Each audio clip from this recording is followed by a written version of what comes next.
बड़ खबर आसुछि दर्शक बंधु बीजेडी विधायक प्रसन्न आचार्य को वरिष्ठ बीजेपी नेता समीर महांती कड़ा काउंटर। प्रसन्नकर मंतव्य को सोशल मीडिया एक्स रे समालोचना कर समीर से लिखिंट जे आपण दलर पराजय पर हतोत्साहित आपण मैंने हो पड़ती ओडिया लोकंकर निष्पत्ति को अहंकार कारण स्वीकार कर पारना बीजेपी लोक कल्याण ईर्षान्वित होई एभली मंतव्य देउछंती। ता सहित समीर प्रश्न भी करिसंती जे नवीन बाबूंको उपरे जो टिप्पणी देइछंती ताहा निज कथा ना पार्टीर जदि नवीन बाबूंको प्रति लोकप्रियता थिला तबे आपण कहउछंती जो कथा जे लोकप्रियता थिला तबे से गत निर्वाचन में लढुतबा कंटाबांजी निर्वाचन मंडली रे 16,000 भोट व्यवधान ने केमिति हारिगले दल रे निजको सुरक्षित रखिबा पई एभली मंतव्य आपण देउछंती।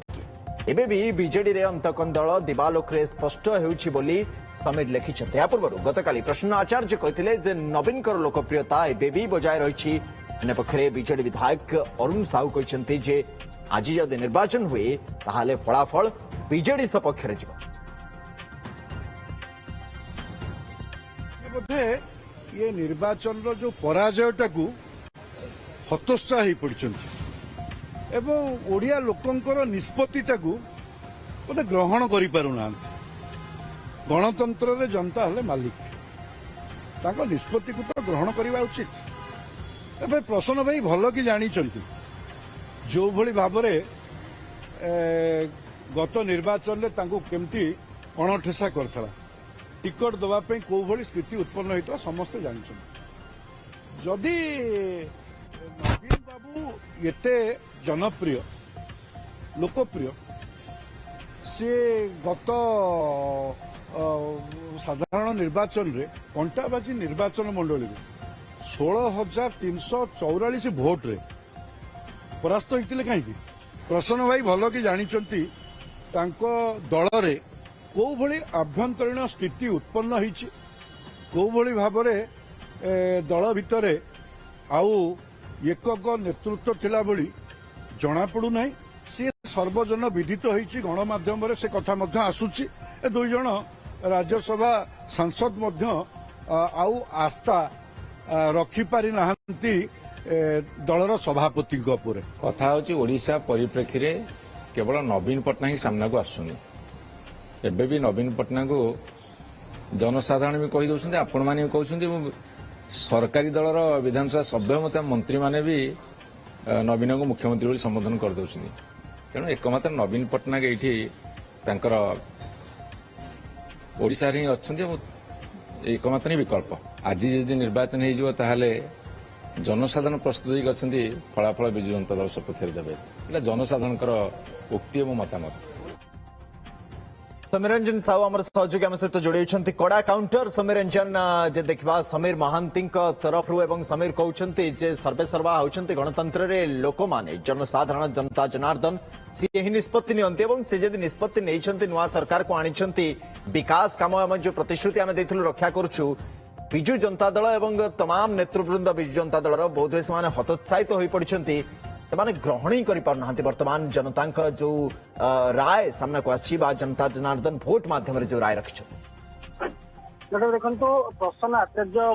बीजेडी वरिष्ठ नेता बा विरोधी दल उपनेता जो गतकाली प्रतिक्रिया रखिते कहते एबे भी नवीन बाबूर लोकप्रियता रही विरोधी दल नेता नवीन पट्टनायक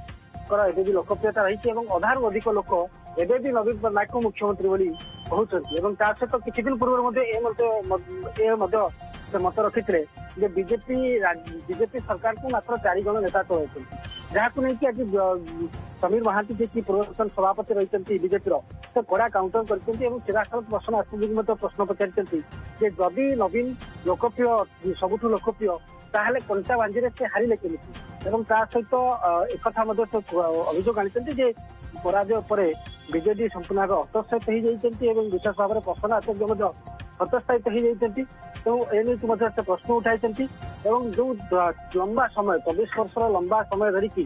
से जो सब प्रतिश्रुति देते जो सरकार थे जो सब प्रतिश्रुति सरकार को आसी कौन भी प्रतिश्रुति पूरण करना जो पराजय है लोक मैंने ओडिशावासी प्रत्याख्यान कले विशेष भाव में जो देखा